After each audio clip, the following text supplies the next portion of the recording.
This your boy CJ Goodfellow back with Colossal Sports Zone, and I'm here to talk about Carmelo and his decisions. What's best for Carmelo, in my opinion. So let's get started. First, you have the New York Knicks. They're trying to make some news by getting Shane Larkins, Calderon, Dallenberg. So only guy that really has significant cap salary is Calderon, but he fixed the triangle perfectly because he's the point guard that can distribute, but the most important thing in the triangle, he can shoot the ball. He's a knockdown shooter. So they have one piece there in Calderon. Dallenberg is just a throwaway contract, and Shane Larkin is a point guard for the future.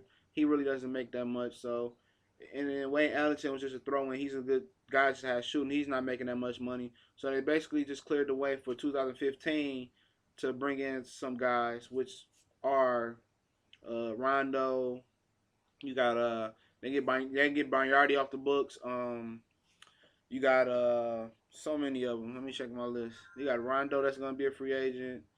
Uh, JJ Barea, Kevin Love, Brandon Knight. I mean, Nick Calais, Mark Gasol is gonna be a free agent. He'd be a perfect fit in the triangle. Uh, Deion Jordan be a free agent. Uh, Roy Hibbert, if you believe in Roy Hibbert, he can bounce back. Uh, so many dudes is gonna be a free agent around that time. Monte Ellis, Tyson Chandler, Goran Dragic. So there's some options out there for New York for 2015, and Phil will get the players around them. It's just does Melo want to go through another treacherous year? Um, but they can offer him 30 more million than anybody else can. So money talks, and his wife is happy in New York. Her businesses and MTV is all out there in New York, so she's happy there. So they have a strong chance, and we keep narrowing it down as we go. Then you have Houston. Um, Personally, I don't think that's a good fit for him because there's no true point guard there in Houston, and that's their number one problem. They should be going after a point guard. It's enough scoring over there between him and James Harden. Him and James Harden and Dwight Howard's enough scoring right there, but James Harden needs the ball. He needs to dominate the ball, and Carmelo needs to dominate the ball. How's that going to work? And then Dwight wants his touches. He's going to cry like a baby because he wants his touches. So how can they get that to work? Dwight and James Harden would not work. He's not going to play the Chandler Parsons role and just let James Harden create and dominate the ball and kick it out when he feels like it and just be a knockdown shooter. You can just keep Chandler Parsons if you want to do that. And Melo gonna need the ball. James Harden gonna need the ball. That's not gonna work out. So that's not a good fit for me in Houston. You go to Dallas. You have. Does he really want to go back to Raymond Felton and Tyson Chandler? And you got Dirk Nowitzki. You got some. That would be a formidable championship contender in the West and probably a championship team in the East. But just doesn't have that oomph. I mean, Dirk and Melo would be beautiful, but the point guard situation, that again, you need a point guard to help distribute that rock. And Raymond Felton is not good at distributing the rock like that. So he is, but you have to have the dude that can knock down threes off of double teams as a point guard. He's a liability shooting. And Tyson Chandler, he's been on the decline the last few years, and Dirk is still Dirk. But that Dirk and Melo is not enough to carry that team to championship contender status. First, second round, yes, but championship conference final, no. So then you go to Chicago. You have Derrick Rose. Let's say he's healthy. Then you have Doug McDermott that's there. That and if they he's a knockdown shooter off the bench, so you're gonna have a strong bench. You have Jimmy Butler there, somebody that can defend. Derrick Rose defends.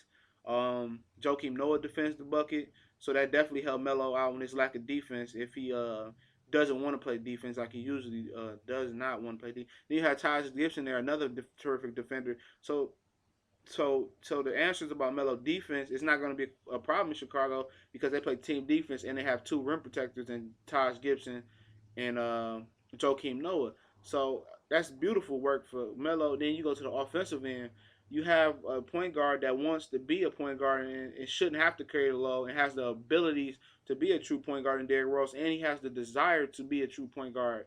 So Derrick Rose is going would welcome Carmelo there because he doesn't have to burden the load at the end of the games or the whole game to be the primary scorer. He can drive to the bucket now and not have to worry about 4 or 5 defenders waiting on him because he can kick it out to Melo. So he's going to get his buckets, and Melo's definitely going to get his shots in Chicago because he will be the primary scorer, and Derrick Rose can be that pure point that he so needs to be and he wants to be because he wants to be great. So it's not all about scoring for Rose. It's not like Westbrook's over there, and Rose will happily defer to Melo because his assists will go skyrocket up, and his field goal percentage will go up. So Chicago uh, seems like a perfect fit. But then you go to the number side. He has to take 15 million. They have to clear some more space off for him, and then you have a strong bench there, and then hopefully Tony Snell can develop.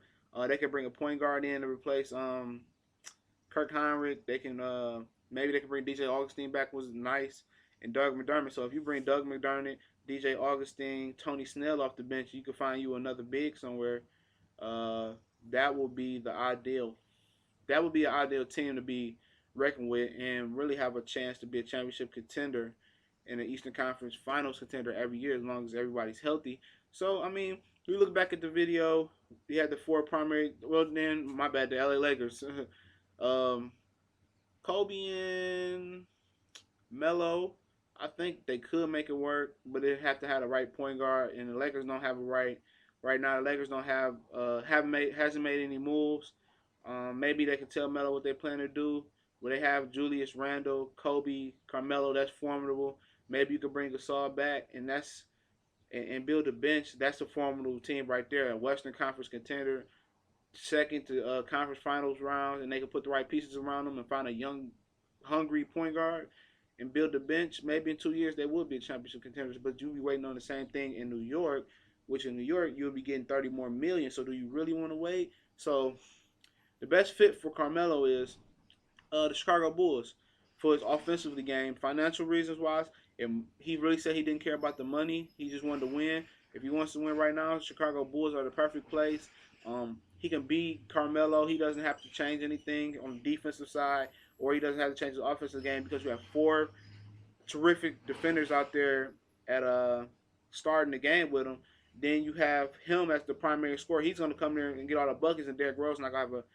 It's not going to be a macho man because Derrick Rose doesn't mind being pure point because he wants to be great. So I think the best place for him is Chicago.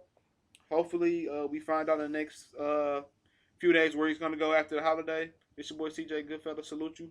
Colossal Sports Zone.